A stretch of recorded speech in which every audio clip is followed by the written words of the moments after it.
하나님 감사합니다. 오늘도 하나님 앞에 은혜를 받기 위해 또 하나님께서 우리에게 가르치시는 말씀을 겸손히 듣고 순종하기 위해 이렇게 함께 예배하며 함께 모여 기도하고 찬양하게 하심에 감사합니다. 우리의 기도와 찬양이 정직하게 하나님 앞에 상달되고 하나님이 우리에게 주고자 하시는 은혜와 복이 막힘없이 흘러내려오게 하여 주셔서 이번 한 주간 또 하늘 가는 여정을 살아갈 때 큰 힘이 되고 표대가 되고 위로가 되게 역사하여 주시옵소서. 믿음으로 언금한 손길들 위에 복을 주시고 하나님이 주신 것들을 감사하며 행한 모든 삶의 선택에 후회가 없도록 하나님께서 책임지시고 함께하여 주시옵소서. 예수님의 이름으로 기도하였습니다. 아멘. 하나님의 말씀은 에베소서 5장 22절에서 33절까지 말씀을 함께 합독하겠습니다. 에베소서 5장 22절에서 33절까지 말씀입니다. 함께 읽습니다. 시작. 아내들이여 자기 남편에게 복종하기를 주께 하듯 하라. 이는 남편이 아내의 머리됨이 그리스도께서 교회의 머리됨과 같음이니 그가 바로 몸의 구주시니라. 그러므로 교회가 그리스도에게 하듯 아내들도 범사에 자기 남편에게 복종할지니라. 남편들아 아내 사랑하기를 그리스도께서 교회를 사랑하시고 그 교회를 위하여 자신을 주심같이 하라. 이는 곧 물로 씻어 말씀으로 깨끗하게 하사 거룩하게 하시고 자기 앞에 영광스러운 교회로 세우사 티나 주름 잡힌 것이나 이런 것들이 없이 거룩하고 흠이 없게 하려 하심이라. 이와 같이 남편들도 자기 아내 사랑하기를 자기 자신과 같이 할지니 자기 아내를 사랑하는 자는 자기를 사랑하는 것이라. 누구든지 언제나 자기 육체를 미워하지 않고 오직 양육하여 보호하기를 그리스도께서 교회에게 함과 같이 하나니 우리는 그 몸의 지체임이라. 그러므로 사람이 부모를 떠나 그의 아내와 합하여 그 둘이 한 육체가 될지니 이 비밀이 크도다. 나는 그리스도와 교회에 대하여 말하노라. 그러나 너희도 각각 자기의 아내 사랑하기를 자신같이 하고 아내도 자기 남편을 존경하라. 하나님은 모든 것을 창조하신 창조주라고 우리는 알고 있습니다. 근데 하나님이 창조하신 것은 그냥 개개의 어떤 물질이나 생명체나 모양만 창조하신 게 아니라 크게 두 가지 기관도 창조를 하셨어요. 그 하나가 가정이고 또 하나가 교회입니다. 가정은 인류를 영적 존재로 만드신 이후에 가장 먼저 만들어진 게 바로 가정이죠. 그러니까 교회가 만들어지기 훨씬 이전부터 만들어진 게 가정입니다. 하나님께서 사람이 혼자 지내는 것이 좋지 않다 여기셔서 좋지 않은 것을 좋게, 불완전한 것을 완전하게 돕는 배필로서 맞추어 온전한 하나가 되게 하기 위해서 만들어 놓으신 게 가정이죠. 그리고 우리 각각이 다 주 예수의 은혜로 은혜를 받고 구원을 받아 하나님의 자녀가 되었지만 그 사람들이 다 불완전하기 때문에 온전한 지체로서 각각 모여서 하나의 기관을 이루어 온전한 하나님의 자녀, 온전한 예수 그리스도의 몸으로 기능을 감당하게 하신 게 바로 교회입니다. 결국 가정과 교회는 불완전한 존재들이 함께 모여서 완전함으로 나아가게 하는 데 필요한 굉장히 중요한 도구라고 하는 거죠. 그리고 오늘 본문은 그 가정과 교회가 본질은 하나라고 이렇게 이야기를 합니다. 에베소서 5장 31절에서 32절입니다. 함께 읽습니다. 시작. 그러므로 사람이 부모를 떠나 그의 아내와 합하여 그 둘이 한 육체가 될지니 이 비밀이 크도다. 나는 그리스도와 교회에 대하여 말하노라 라고 이렇게 얘기합니다. 남자와 여자가 결혼하여 한 몸이 되어 가정을 이루는 것은 그리스도와 교회의 관계와 똑같다. 가정의 가치와 교회의 가치는 같다. 가정생활과 교회 생활은 그 중요도에서 우열을 가릴 수 없다. 이 얘기를 지금 하고 있는 겁니다. 여기서 한 걸음 더 나가면 이런 겁니다. 그래서 신앙생활을 잘 한다는 것은 기본적으로 가정생활을 잘 한다는 거다. 반대로 신앙생활은 잘 하는데 가정생활을 못하고 있다면 뭔가 문제가 있다는 거예요. 어떻게 그렇게 단언하느냐? 이 말씀 때문입니다. 요한일서 4장 20절입니다. 함께 읽죠. 시작. 누구든지 하나님을 사랑하노라 하고 그 형제를 미워하면 이는 거짓말하는 자니 보는 바 그 형제를 사랑하지 아니하는 자는 보지 못하는 바 하나님을 사랑할 수 없느니라 이렇게 되어져 있어요. 결국 가정생활을 잘 못하면서 신앙생활을 잘 한다라고 생각하는 것은 어불성설이라는 거예요. 결국 형제를 사랑하지 않으면서 하나님을 사랑한다라고 하는 게 말이 안 되는 것과 마찬가지라는 얘기입니다. 그러니 신앙생활을 강조하고 하나님과의 관계를 강조한다면 당연히 뭣도 강조해야 되느냐? 가정생활, 부부생활, 부모와 자녀의 관계 생활도 똑같이 강조해야 옳다는 거죠. 참 안타까운 것은 성경 안에 이렇게 굉장히 좋은 내용들이나 개념들을 누가 주로 많이 가져다 쓰냐면 이단들이 많이 가져다 씁니다. 그러니까 가정이 중요합니다. 가정 중심으로 신앙생활해야 됩니다. 신앙생활을 한다고 하면서 가정생활 못하면 잘못된 겁니다. 라는 걸 가장 강력하게 주장하는 데가 어디냐? 통일교입니다. 왜냐? 통일교의 원래 풀네임이 뭐냐면요. 세계평화 통일 가정연합이거든요. 좋은 말은 다 넣었어요. 세계평화 통일 가정연합 이렇게 되는 거예요. 그러니 오죽 가정이 중요하면 가정을 이루는 걸 누가 정해줍니까? 교주가 정해주잖아요.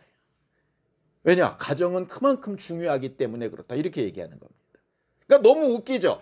제대로 신앙생활하는 크리스찬들이 가정생활은 매우 중요해요 이래야 되는데 그들이 그렇게 말을 하지 않으니까 엉뚱한 사람들이 그런 얘기를 막 얘기를 하는 거예요.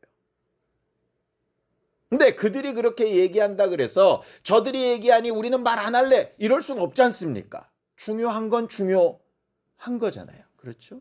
구원의 확신이 중요하다고 가장 강력하게 얘기하는 사람들이 구원파 아닙니까? 그렇다고 우리가 구원의 확신이 중요하지 않다고 얘기할 수는 없잖아요. 결국 중요한 것과 그 주변을 다 볼 수 있는 눈이 매우 필요한데 오늘 말씀은 가정에 이렇게 중심으로 해서 좀 보려고 합니다. 자, 그렇다면 가정이 그만큼 신앙생활을 좌우할 만큼 중요한 문제인데 그 가정 안에는 여러 관계들이 있죠. 그렇죠? 부부관계도 있고 부자관계도 있고 형제관계도 있습니다. 그런 관계 가운데 가장 기준이 되는 관계는 뭘까? 십계명으로 보면 부모 자식 관계가 가장 중요한 것 같습니다. 왜냐? 10가지 계명 가운데 앞에 4개는 누구에 대한 계명이냐면 하나님에 대한 계명이에요. 그렇죠? 5계명부터 10계명까지 6개는 사람에게 대한 계명입니다. 그 사람에 대한 계명 가운데 가장 첫 번째가 뭡니까? 내 부모를 공경하라입니다. 결과적으로 부모를 공경하고 자식된 도리를 하는 게 사람으로서 가장 앞선 중요도인 것처럼 10계명은 말을 하고 있어요. 물론 맞습니다. 그런데 그 부모를 공경하는 일이 되기 위한 전제 조건이 하나가 있습니다. 무슨 얘기냐? 이런 겁니다. 여러분, 부모가 되려면 뭐가 먼저 있어야죠? 부부가 먼저 있어야죠. 아니, 부부 관계가 없이 부모가 될 수 있는 방법은 없잖아요. 아니, 물론 법상 뭐 이런 거 빼고 기본적으로 우리가 알고 있는 상식상 그러지 않습니까? 부부 관계가 있어야, 뭐 법적으로 부부가 아니더라도 어쩌면 남녀 관계가 있어야 부모가 생기는 거잖아요. 예? 요새는 뭐 남자 없이도 뭐 시험관으로 낳는다고 하지만 어쨌든 그것도 어쨌든 뭔가가 있어야 되는 거 아니겠습니까? 결과적으로 부부 관계가 있어야 부모 자식 관계가 생기는 거고, 부모 자식 관계가 생겨야 부모를 공경하라는 말이 시작되는 거 아닙니까? 그래서 예수께서 먼저 하신 말씀이 뭐냐? 부모 자식 관계, 하나님과 우리의 관계가 매우 중요한데 그 중요한 일이 되기 위해서 전제되는 조건이 뭐냐? 부부 관계가 먼저 있어야 된다. 이 말씀을 먼저 하시는 거예요. 성경을 보죠. 자, 마가복음 10장 7절에서 9절입니다. 함께 읽죠. 시작. 이러므로 사람이 그 부모를 떠나서 그 둘이 한 몸이 될지니라. 이러한즉 이제 둘이 아니요 한 몸이니 그러므로 하나님이 짝지어 주신 것을 사람이 나누지 못할지니라 라고 이렇게 이야기합니다. 여기서 재밌는 게 뭐냐 하면 부모 자식 관계가 그만큼 중요하다면 부모를 떠나서라는 말이 존재할 수 없죠. 그게 가장 중요한데 부모를 떠나서 그러면 안 되는 거잖아요. 그러니까 부모를 떠나서라는 말은 부모 자식 관계가 최종 목적이 아니라는 얘기예요. 부부 관계가 먼저 있어야 된다는 얘기입니다. 그래서 한 몸이 되는 게 중요해요. 그걸 오늘 본문에서는 뭐라고 얘기하나 이렇게 얘기죠. 아까 읽었던 말씀입니다. 에베소서 5장 31절에서 32절입니다. 함께 읽죠. 시작. 그러므로 사람이 부모를 떠나 그의 아내와 합하여 그 둘이 한 육체가 될지니 이 비밀이 크도다. 나는 그리스도와 교회에 대하여 말하노라 라고 이렇게 얘기합니다. 부부관계가 중요한 것은 단순히 부부가 먼저냐 부부와 자식 관계가 먼저냐의 우선순위 문제가 아니라 신앙의 면에서 봐도 이해가 될 수 있다는 거예요. 보죠. 우리가 하나님을 아버지라 부르고 하나님이 우리를 자녀라고 부르시고 싶은데 그렇게 하기 위해서 가장 먼저 전제돼야 될 게 뭡니까? 우리가 율법을 잘 지켜서 하나님의 자녀가 될 수 없죠. 그렇죠? 우리가 먼저 스스로 노력해가지고 하나님과의 관계를 맺을 수 있는 방법이 없지 않습니까? 하나님의 자녀가 되고 구원을 받고 하나님과 우리 사이에 막힌 담을 헐 수 있는 유일한 방법은 예수 그리스도를 통해서 은혜 받는 방법밖에 없잖아요. 예수를 신랑이라 부르고 우리를 신부라 부르는 이유가 여기에 있는 겁니다. 예수 그리스도와의 관계가 먼저 있어야 하나님도 아버지라고 부를 수 있는 거겠죠. 그러니 부모 자식 관계보다 훨씬 중요한 문제가 뭐냐? 부부간의 문제입니다. 이건 가정에서도 똑같다는 얘기예요. 그런데 우리가 문화적으로 우리나라가 유교 문화권에서 살다 보니 뭐가 가장 중요하다고 자꾸 얘기를 하느냐? 왕에게 충성하고 부모에게 효도하고 하는 게 같은 개념으로 내려오는 거예요. 그 앞에 모두 필요 없냐? 부부관계도 필요 없고 다른 것도 다 필요 없는 것처럼 되어졌다고요. 그게 우리 안에 이렇게 흘러내려온 문화적인 특성이 있습니다. 그러다 보니까 부모가 있는데 부부관계를 먼저 얘기하면 뭔가 좀 윤리적으로 잘못되고 되바라지고 지들밖에 모르고 이렇게 착각을 하게 되더라 이 말이죠.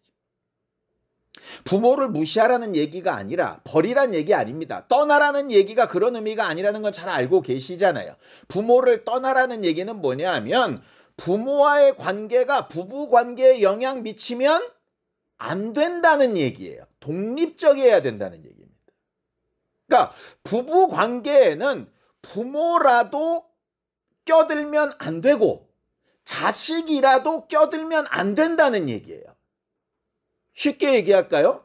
예수 그리스도의 관계가 깨져버리면 아무리 내가 하나님 앞에 충성된 일꾼이라 할지라도 내가 하는 건 하나님과 아무런 관련이 없습니다.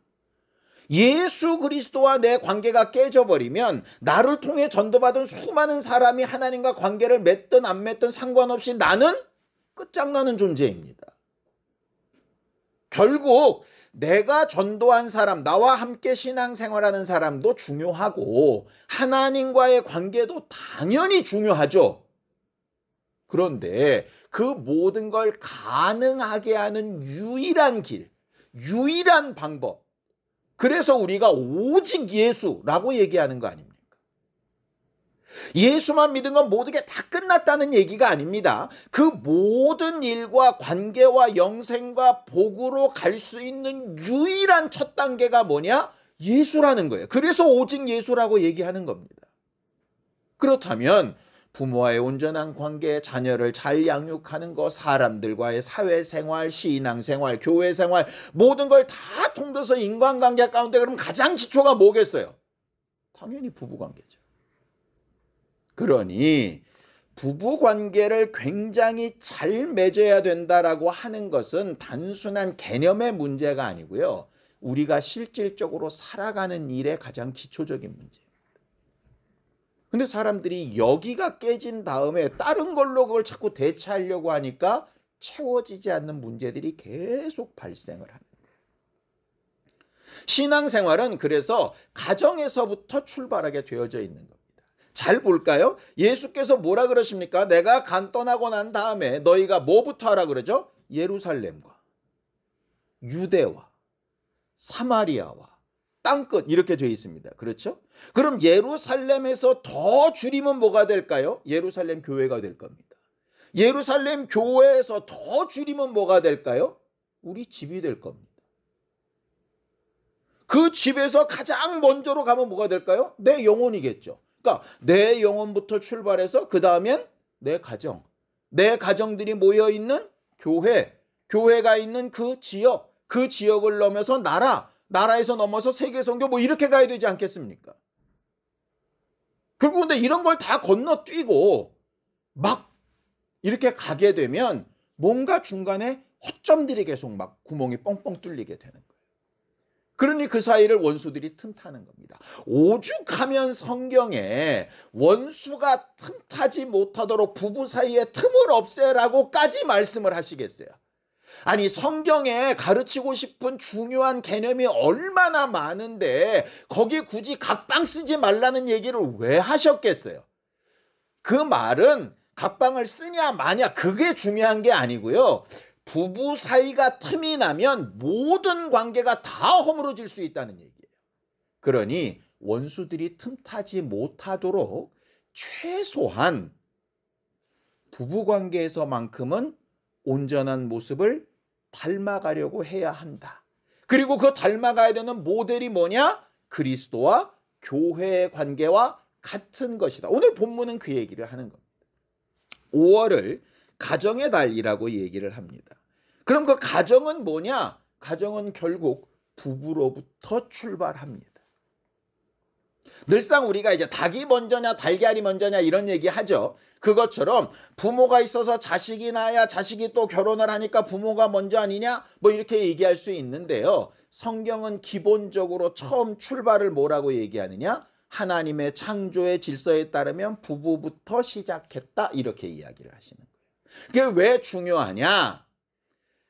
부모부터 그냥 시작해버리면 그 부모가 온전한 부부관계가 안 됐을 때 어떤 상황이 벌어지느냐? 자식들한테서 문제가 발생을 합니다.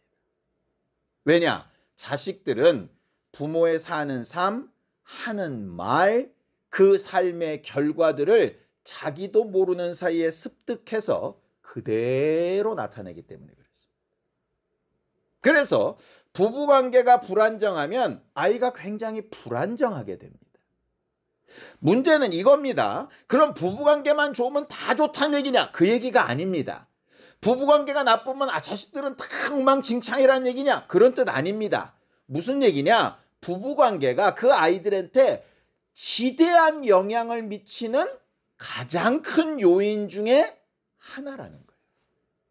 아무리 훌륭한 교육을 하고 아무리 훌륭한 교회에서 아무리 훌륭하게 신앙생활을 배워왔더라도 본질적으로 부모에게 배운 것이 어그러져 있으면 자기도 모르는 사이에 불완전한 부분들이 존재하게 됩니다. 그게 남성상이 됐던 남편상이 됐던 부모상이 됐던 어떤 모습이 됐든지 말이에요.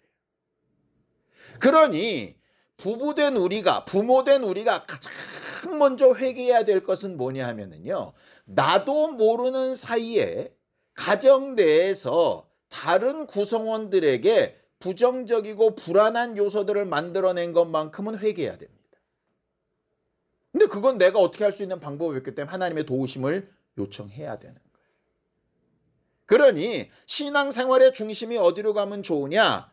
결국 내 영혼을 잘 돌아보는 것이, 또 내 삶을 잘 돌아보는 것이 누구를 위한 거냐면 나를 위한 것이기도 하지만 내 배우자를 위한 것이기도 하고, 그게 내 자녀들을 위한 것이기도 하고, 그들을 통해서 또 이루어질 다른 가정들에게도 영향을 미치게 되는 거예요.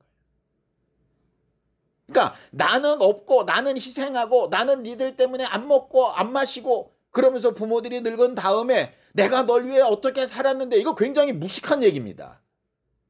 나를 잘 돌봐야 되는 거예요. 그러니까 자기만 위하라는 얘기가 아니라 자기를 잘 돌봐서 자기를 제대로 된 모습, 아내의 모습, 남편의 모습, 부모의 모습, 자녀의 모습으로 만들어가는 게 다른 사람들한테 굉장한 영향력을 미치기 때문에 그러는 거예요. 그러니 내 육체를 위해서 기도하고 내 마음을 위해서 기도하고 내 감정을 위해서 기도하고 하는 거 매우 중요합니다. 왜? 나만 위해서가 아니라 다른 사람들을 위해서도. 그래서 오늘 본문에도 얘기하죠. 각 사람들이 자기 육체를 보양하는 것을 가장 중요하게 여기는 것처럼 예수께서도 그렇게 자기 육체를 귀중하게 여기신다. 그 육체가 누구냐? 교회다. 이렇게 얘기하시는 거예요. 결국 우리가 오늘 말씀을 통해서 근본적으로 딱 정해야 될 생각은, 우리 가정생활에서 가장 중요한 건 나의 배우자, 그 다음이 부모, 자식, 이렇게 우선순위가 나가야 한다는 거예요. 자, 그럼 나를 위해서, 우리 가정을 위해서 가장 중요한 부분이 뭘까? 성경은 이렇게 이야기를 하죠. 에베소서 5장 22절입니다. 함께 읽습니다. 시작. 아내들이여 자기 남편에게 복종하기를 주께 하듯 하라. 이렇게 얘기하죠. 또 여기만 있지 않습니다. 부부는 한 명만 있는 게 아니라 반대도 존재하잖아요. 자, 에베소서 5장 25절입니다. 함께 읽죠. 시작. 남편들아 아내 사랑하기를 그리스도께서 교회를 사랑하시고 그 교회를 위하여 자신을 주심같이 하라. 이렇게 얘기합니다. 이걸 이제 통틀어서 부부간의 관계를 뭐라고 부르냐? 사랑과 순종의 관계라고 부릅니다. 많은 여성분들이 이 말씀에 굉장히 부정적인 반응을 보입니다. 뭐냐? 이런 겁니다. 왜 성경은 아내에게만 복종하라고 말하냐? 너무 가부장적이지 않냐? 시대착오적이지 않냐? 남성 우월주의 아니냐? 수천 년 이전이기 때문에 그때 지금처럼 남녀 평등이 없는 시대니 이런 말씀은 없어져야 된다. 뭐 이렇게까지 얘기하는 사람들도 있습니다. 뭐 왜 그런지는 이해는 충분히 하겠습니다. 자, 그렇다면 이렇게 물어보겠어요. 여러분, 복종하는 일과 사랑하는 일 중에 어떤 게 더 크고 중하고 어렵고 힘들다고 생각합니까? 이렇게 얘기하면 대부분 사람들은 복종이 힘들다고 생각합니다. 왜냐? 사랑은 그냥 지 좋은 대로 사랑해, 예뻐, 좋아 이런 거라고 생각하거든요. 그런데 아까 말씀에 얘기했던 사랑의 개념은 뭐죠? 예수께서 너희를 위하여 모든 것을 다 내어주신 것처럼 예수는 이 잔이 피하기를 원했지만 사랑했기 때문에 모든 걸 다 내놓으시고 죽기까지 복종하시고 무덤까지 내려가시고 그렇게 하셨던 겁니다. 복종은 최소한 죽지는 않습니다. 무덤에 내려가지까지는 않습니다. 복종의 개념은 적어도 내가 살아있는 상태에서 하고 싶은 거야 당연히 복종하고 하기 싫은 것도 따라가는 겁니다. 근데 사랑은 하기 싫은 것을 따라가는데 어디까지 가는 거냐? 죽는 것까지 가는 겁니다. 굳이 개념의 크기를 따지자면 사랑이 훨씬 큽니다. 근데 사람들은 그렇게 생각 안 하는 거예요. 왜냐? 자기들은 사랑을 하고 있다고 착각하거든요. 그러니까 자기 좋은 일을 하고 있는 걸 사랑하고 있다고 착각하는 겁니다. 사랑의 본질적인 개념은요, 내가 하고 싶어서 하는 게 아니고요, 하기 싫은 것도 저 사람이 정말 좋아하고 저 사람에게 정말 유익하고 나보다 저 사람이 훨씬 소중해서 내 모든 걸 다 포기하게라도 저 사람이 좋은 일이라면 내가 한다. 이게 사랑이에요. 근데 사랑을 어떤 개념으로 받느냐? 지 좋으면 하고 지 싫으면 안 하는 걸 사랑으로 생각하는 거죠. 그런데 거기다 복종을 얘기하니까 복종은 내가 하기 싫은 걸 해야 되잖아. 왜 우리한테만 그런 걸 강요해? 이렇게 얘기하는 거예요. 개념으로 보면 사랑이나 복종이 다 똑같습니다. 중요한 건 뭐냐면요, 상대가 나보다 귀하고 한 걸음 더 나가서 내가 좋은 것보다 상대가 좋은 게 나를 더 행복하게 해. 이래야 가능한 게 사랑과 복종입니다. 그러니까 말의 어감이 복종, 그래서 좀 강하게 들려서 그렇지, 엄격하게 얘기하면 복종은 사랑 안에 그냥 포함된 개념이에요. 하기 싫은 걸 폭력에 굴복해서 복종하라는 얘기가 아니고요, 정말 저를 사랑하는 마음으로 복종까지도 하라는 얘기입니다. 그게 예수께서 하셨던 일이에요. 교회도 그 얘기. 그건 남녀의 차이나 뭐 남녀 평등의 차이를 얘기하는 게 아니라고요. 또 더 나아가서 왜 아내한테만 복종하라고 합니까? 라고 얘기를 하는데, 하나 더 얘기합시다. 그럼 우리는 예수 그리스도 앞에, 하나님 앞에 복종해야 된다고 알고 있죠? 그런데 100% 복종합니까? 안 하죠. 안 하는 거 수두룩빽빽 하잖아요. 그러면서 무슨 남편에게 복종하라는 말 그렇게 발끈하냐 이 말. 제 말은 비난하려는 게 아니고요, 남자가 됐든 여자가 됐든 남편이 됐든 아내가 됐든 부부 사이에 필요한 공통적인 개념은 사랑이 크냐 복종이 크냐 이 개념이 아니고요, 사랑과 복종이라는 것이 나타나는 근거에 딸려진 게 뭐냐?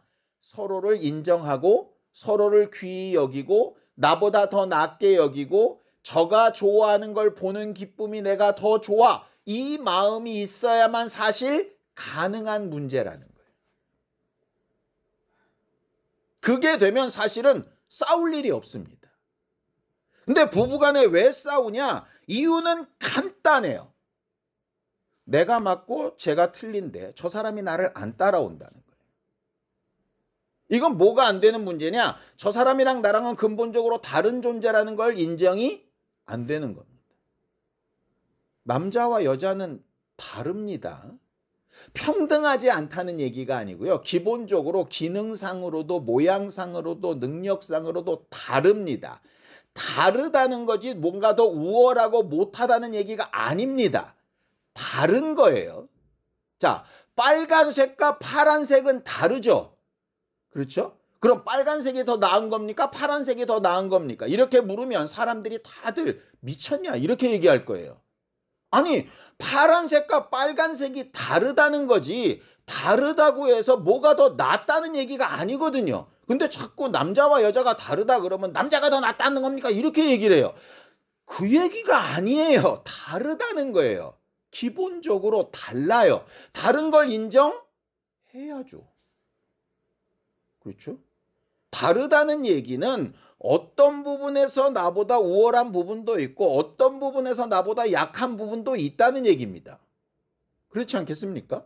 톱니바퀴가 삐쭉삐쭉하면 들어간 부분이 있으면 나온 부분이 있지 않겠어요? 서로 간에 그런 부분들이 합쳐져 가지고 온전케 된다는 게 하나님이 만드신 개념인데, 우리는 왜 자꾸 내 부족한 걸 지적하냐 그러고 왜 넌 나처럼 못하냐 그러고 이렇게 되면 기본적으로 같이 있을 수가 없게 되는 거죠.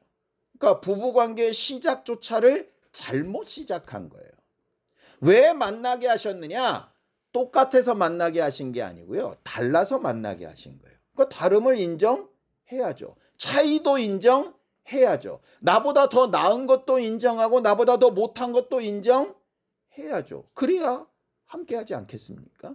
그리고 그 다름이 서로 함께 모였을 때 서로에게 보충되고 도와주고 더 낫게 하는 것 때문에 행복하게 되는 것도 인정해야 되는 겁니다. 그게 부부관계의 출발이에요. 보세요. 예수께서 우리를 보실 때 온전한 게 뭐 하나라도 있습니까? 죄인이죠. 부족하죠. 믿음도 없죠. 능력도 없죠. 지 하고 싶은 대로 하죠. 예수가 말씀하신데 그 말씀을 제대로 이해도 못하죠. 이해 못하는 정도가 아니라 지 맘대로 해석해서 오해해가지고 엉뚱한 결론을 막 내리죠. 막 이런 것들이 수두룩빽빽합니다. 그런데 어떻게 하시죠? 그냥 그 자체로 인정하세요. 심지어는 예수를 지금 십자가에 매달려 죽게 만든 인간들도 인정하십니다. 뭐라고 인정하시느냐? 하나님, 저들은 저들이 하는 일을 알지 못합니다까지 인정하십니다. 그 말도 안 되는 인간들이 주를 사랑합니다. 주를 위해서 죽겠습니다. 남들은 다 버려도 난 안 버리겠습니다. 그 말씀도 다 인정을 하십니다. 그렇게 하지 못하겠지만, 네가 나를 다구길 전에 3번이나 부인하겠지만 지금 열정적으로 고백하는 그 믿음만큼 내가 인정한다. 인정하시잖아요. 부활하셔서 네가 나 사랑하냐? 사랑합니다. 네가 뭘 사랑하냐? 3번이나 부인하고 이렇게 안 하시고, 그래 네가 나 사랑한다고 고백하는 그 지금의 마음 상태 내가 인정한다. 내 양을 먹이고 쳐라. 그렇게 얘기하시는 거예요. 예수가 하셨던 건 사랑 이전에, 배려 이전에 가장 먼저 하셨던 건 인정이었어요. 네 자신은 그런 존재다, 이 얘기예요. 그리고 우리에게 요구하시는 건 뭡니까? 내가 가난한 목수의 아들처럼 보이지만 내가 하나님의 아들이고 너희의 구주라는 것을 뭐 해라? 인정해라. 너를 위하여 죽고 부활했다는 사실을 인정해라. 그게 믿음이잖아요. 너희가 마음으로 믿어 의에 이르고 입으로 시인, 인정하면 구원에 이른다 얘기한 거잖아요. 결국 예수 그리스도와 우리의 관계에서 가장 중요한 게 뭡니까? 인정하는 겁니다. 예수는 우리를 우리로 인정하시고 우리는 예수를 구주로 인정하는 거죠. 그럼 부부간에 가장 먼저 해야 될 게 뭡니까? 연봉이 얼마냐? 학벌이 어떻게 되냐? 지분 있냐 없냐? 차는 뭐냐? 이게 아니라 저 사람을 저 사람으로 인정하고 내가 나로 인정받고 있느냐, 이게 가장 중요한 문제잖아요. 이 중요한 문제를 건너뛰니까 온전한 부부관계가 되기 어렵죠. 또 하나 어려운 점, 인정도 어려울 뿐더러 그런 상황을 인정한다 손 치더라도 그럼 그렇게 인정한 부분에 부족하고 연약하고 안 되는 부분을 누군가는 먼저 사랑을 하거나 누군가는 먼저 복종을 하거나 해야 관계가 유지되겠죠. 자, 지금부터 시작하는 거야. 하나, 둘, 셋. 똑같이 이렇게 아니잖아요. 성경에 말하지 않습니까? 우리가 아직 죄인 되었을 때 그가 우리를 사랑을 먼저 행동하셨다. 그러니 그 행동을 믿고 따라가니까 그 다음에 관계가 형성이 되는 거잖아요. 누군가는 먼저 시작을 해야 되지 않겠습니까? 남편이 먼저 사랑을 하든 아내가 먼저 복종을 하든 뭔가 누군가는 먼저 믿은 사람이 시작을 해야 되잖아요. 믿음 있는 사람이 시작을 해야 되잖아요. 힘이 있고 할 수 있는 사람이 시작을 해야 되잖아요. 그런데 왜 이렇게 안 합니까? 내가 했다가 제가 안 하면 나만 손해 아니야? 이러니까 안 하는 거잖아요. 그렇죠? 자, 생각을 해봅시다. 내가 하나님의 말씀과 은혜를 따라서 순종을 했는데 저 사람이 안 했다 칩시다. 그래가지고 좋은 결과가 안 나왔다 치자고요. 하나님 보실 때는 나를 어떻게 보시겠습니까? 결론을 못 내린 바보라고 치시겠습니까? 그런 과정 가운데서도 말씀 따라 순종하기를 애썼던 참 신앙인이라고 생각하시겠습니까? 어느 쪽입니까? 당연히 두 번째죠. 그럼 그 결과에 대해서 하나님의 보상하실까요? 안 하실까요? 하시겠죠. 믿음이 뭡니까? 그가 계신 것과 상 주실 자를 믿는 거잖아요. 그러니 내가 먼저 해서 저가 따라오면 정말 좋은 일이나 그렇게 안 된다 할지라도 내가 한 그 일만큼은 하나님께서 인정하신다 이거잖아요. 그게 누구의 마음이에요? 예수 그리스도의 마음이잖아요. 십자가에 달려 죽으실 때 모든 인류가 다 예수의 은혜로 구원받았으면 좋겠죠. 그런데 실제로 결과가 그렇습니까? 아니죠. 안 믿고 죽는 사람이 수두룩 빽빽하지 않습니까? 그때 예수께서 십자가에서 갑자기 내려오셔가지고 나 억울해서 못 죽겠다. 저렇게 안 믿을 놈들 때문에 내가 왜 죽냐? 이렇게 안 하시죠. 믿는 자들을 위해서는 그것이 은혜가 되는 거고 그렇지 않은 자들은 너무 안타까우나 그 결과와 상관없이 아버지와의 관계에서는 상을 받으시는 거잖아요. 그런데 뭐가 그렇게 억울합니까? 하나님 말씀대로 내가 순종하며 아내의 역할을, 남편의 역할을 먼저 그렇게 하는 게 뭐가 그렇게 억울하냐 이 말이에요. 결국 그렇게 억울해 한다는 얘기는 뒤집으면 어떻게 됩니까? 하나님이 베푸실 상을 믿지 않는다. 내가 하나님을 신뢰하며 하나님이 하실 일에 대해서 기대하지 않는다. 상대의 상황이나 형편을 보면서 되는 일에만 뭔가를 하겠다. 와, 뭐가 다르죠? 그럼 그 사람이 신앙인이라고 할 수 있습니까? 이 문제는 거기까지 가게 되는 거예요. 결국 단순하게 부부가 행복하고 잘 삽시다 이렇게 하는 게 아니에요. 성경을 좀 볼까요? 에베소서 5장 29절에서 30절입니다. 함께 읽죠. 시작. 누구든지 언제나 자기 육체를 미워하지 않고 오직 양육하여 보호하기를 그리스도께서 교회에게 함과 같이 하나니 우리는 그 몸의 지체임이라 이랬습니다. 이 말은 어렵지만요. 쉬운 말로 이런 겁니다. 네 아내나 남편을 한 몸이라고 생각한다면 억울할 게 없다는 거예요. 예를 들어 입이 막 밥을 먹습니다. 먹다 보니까 손은 먹는 일에 도와줬으니 이 먹은 음식이 손으로 영양 가는 건 마음에 들어요. 왜? 날 도왔으니까. 근데 가만히 보니까 발은 아무것도 하는 일이 없네. 이거 먹는데 근데 이 먹는 게 발까지 가면 이건 뭐 왜 남만 좋은 일 시켜 쟤는 아무것도 안 하는데? 이렇게 하면 바보 아니겠습니까? 왜? 지 몸이잖아요. 그럼 남편이 먼저 막 사랑해서 아내가 그만큼 못 따라오면 왜 억울합니까? 내 몸이 아니니까요. 아내가 막 복종했는데 남편이 그만큼 안 따라오면 억울합니까? 그러면 남편은 한 몸이 아닙니까? 내가 열심히 돈 벌어가지고 자식들을 먹이고 자식들 어린이날 선물 사주니까 아깝고 괴롭습니까? 그럼 자식은 한 몸이 아니죠. 결국 그 말이에요. 그러니까 지금 내가 왜 억울한지, 왜 먼저 안 하려고 그러는지, 왜 나만 하는 것 같은지, 저 인간은 왜 안 변하는지 막 억울할 수 있는데요. 그 억울함에 처음으로 가보자고요. 뿌리로 가보면 이유가 뭐냐? 난 저 사람을 한 몸으로 생각 안 하는구나. 그게 나를 위한 일이라고 생각이 안 되는구나. 이렇게 되는 거예요. 그러면 처음 인정부터 안 되는 거예요. 하나님이 우리를 완벽해서 사랑하신 거 아니죠. 성경을 보죠. 디모데전서 1장 12절입니다. 함께 읽습니다. 시작. 나를 등하게 하신 그리스도 예수 우리 주께 내가 감사함은 나를 충성되이 여겨 내게 직분을 맡기심이다 이랬습니다. 이 말은요, 엄격하게 얘기하면 충성되기 때문에 직분을 맡기셨다가 아닙니다. 충성될 것으로 믿고 직분을 맡기셨다 이렇게 돼 있어요. 충성된 어떤 결과물이 있어서 직분을 맡기신 게 아니에요.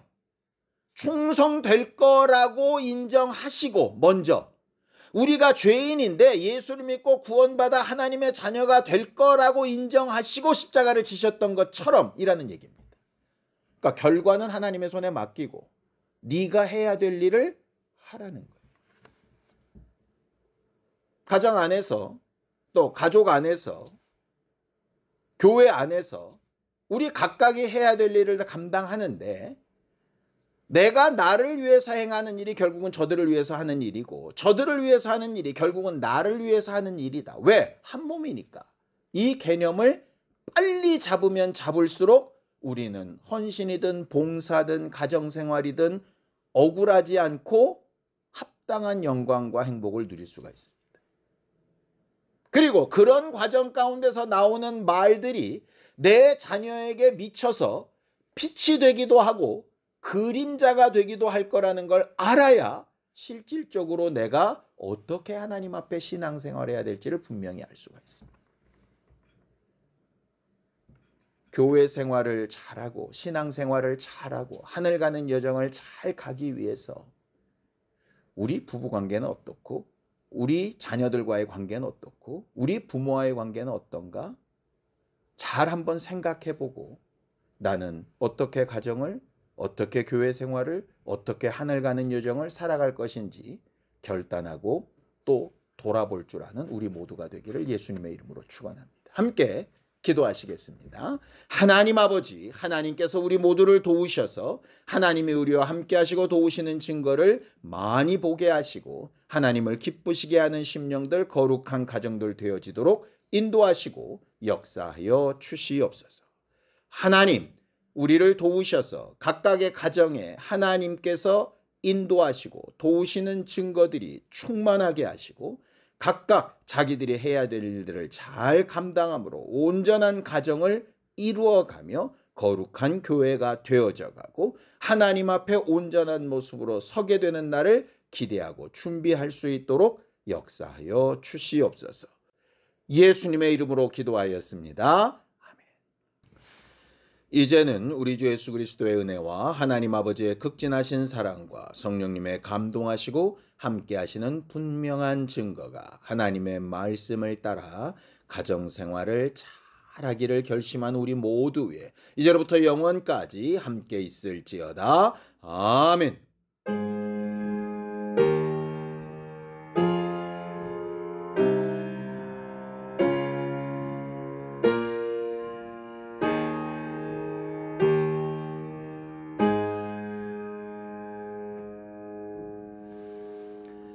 각각의 가정에서부터 주 예수의 은혜와 사랑이 잘 체험되어지는 우리 모두가 되기 바랍니다. 수고하셨습니다. 감사합니다.